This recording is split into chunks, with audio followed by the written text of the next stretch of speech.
What is going on, guys? This is Mike Williams from Cartoon Universe, and it's a quick little Steven Universe tidbit piece of information based off of Legs from Here to Homeworld and the Steven Universe podcast. So obviously, in Legs from Here to Homeworld, there's an airplane.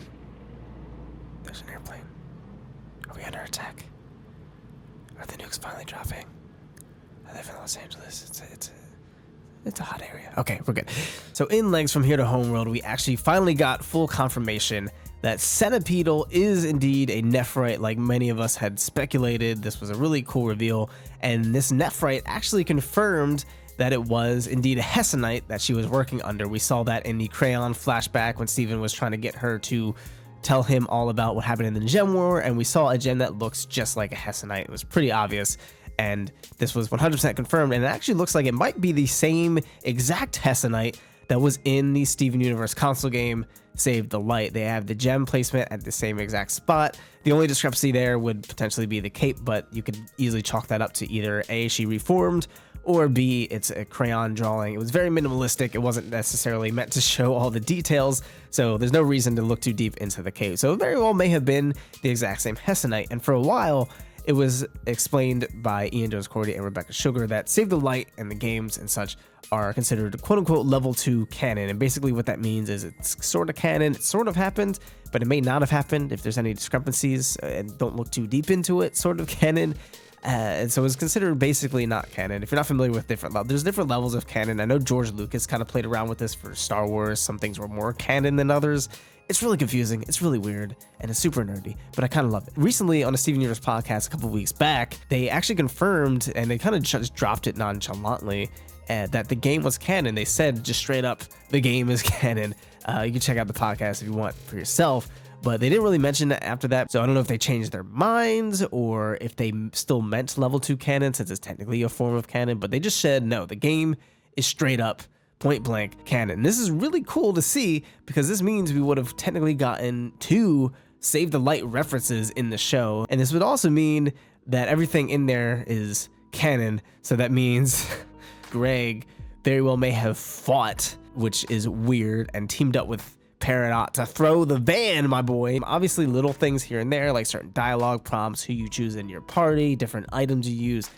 That's, you know, there's no way to really truly canonize that. Every player is going to have their own individual experience for the most part. This also means that Attack the Light, which was the original Steven Universe video game of which Save the Light is a sequel of, that means Attack the Light has to be canon too, because the plot directly relates to what happened in Attack the Light. So this mobile game had to have probably taken place during season 1 at some point. I actually have not played Attack the Light because I'm a trash, garbage, fake Steven Universe fan, but I don't really know if there's any plot holes or anything in Attack the Light. I'd imagine there probably isn't. There's probably little silly things that almost seem out of place. So if Save the Light is canon, this means that it would have to take place during some time in season 4 before Topaz and Aquamarine arrived on Earth to invade Beach City and find the people on the list, because we see that Amethyst has her white clothes, so it would have to be after Crack the Whip.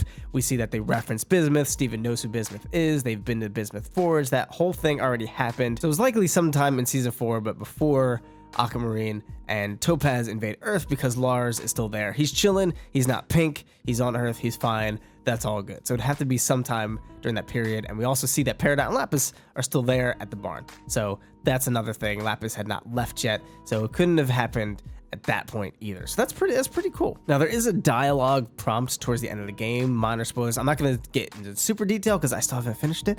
I've been playing it on stream, so if you want to, check out the stream. There's a dialogue prompt, and after you do it, there's an achievement / trophy that's called Is This Canon? And it has to do with Hessonite and the light prism. So I think there's one answer that is technically considered canon, and then another answer, if you choose that one, it's considered not canon. So it's kind of an alternate sequence of events. So I'm assuming there's kind of a mix of canon and not canon in this game, because it is a video game. It's up to the player's interpretation.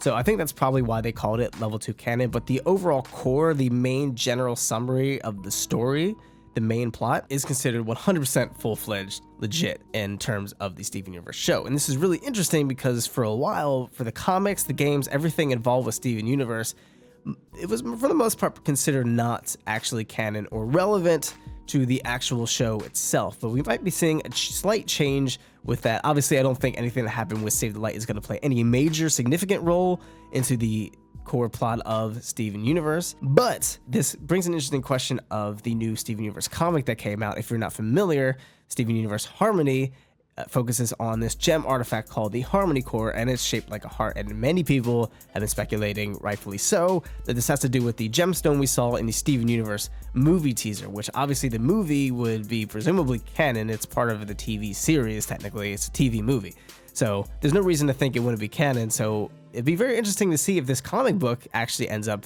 being more canon than we actually expected. And maybe this could lead to more comic books and games that are actually canon to the Steven Universe show, and maybe the Steven Universe show will actually reference stuff that happens in these things, these books, these games, whatever it may be. Regardless, I think a lot of the artifacts and lore behind some of these games and comic books probably did happen, even if it's just in a slightly different way. But maybe the sequence of events in which Steven receives this information might be a little different, or may never have happened at all. But what do you guys think? Do you think Save the Light is definitely canon and Rebecca Sugar, Ian Jones, Cordy are on point with their own lore? Or is there any plot holes or discrepancies that might kind of argue against this? And do you think this is the same exact Hessonite in the game as it was mentioned by Nephrite? Definitely let us know in the comments down below. If we missed anything, definitely want to know that as well. If you're new here, be sure to subscribe, hit the notification bell for more Steven Universe goodness. If you enjoyed this video, be sure to leave it a like and consider supporting us on Patreon and catch that Save the Light stream, because it's taken me 80 years to finish this game, but it's going to be worth it, I promise. Thank you guys so much for tuning in. I've been MYKAL Williams. You've been watching Cartoon Universe, and we'll see you in the next video. Peace.